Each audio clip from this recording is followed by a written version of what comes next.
अवैध दारू बंदीसाठी येवती येथील नागरिकांचा उभाटा शिवसेनेच्या नेतृत्वाखाली एल्गार मोर्चा।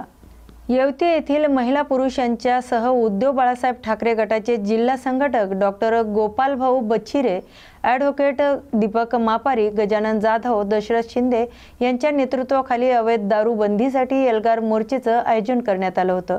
लोणार पोलीस स्टेशनचे ठाणेदार निमेश मेहत्रे यांना निवेदन दिल्यानंतर मोर्चेची समाप्ती झाली। त्यानंतर शिवसेना उद्धव बाळासाहेब ठाकरे गटाचे जिल्हा संघटक डॉक्टर गोपाल भाऊ बच्छिरे यांनी पत्रकार परिषदेत पत्रकारांना या मोर्चेची माहिती दिली। या बातमीचा आढावा घेतला आमचे प्रतिनिधी रघुनाथ आघाव यांनी।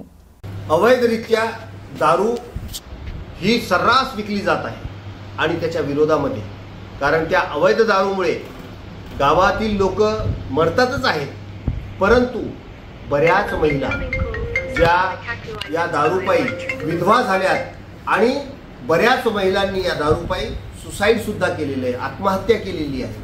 म्हणून ही अवैध दारू बंद होण्यासाठी आम्ही शासन प्रशासन यांच्याकडे एल्गार मोर्चा काढून आमच्या भावना व्यक्त केल्या आहे आणि त्यांना आम्हाला आश्वासन दिलंय की आजपासून ही दारू अवैध दारू बंद करणार आणि तालुक्यामध्ये कुठेच अवैध दारू विकू देणार नाही।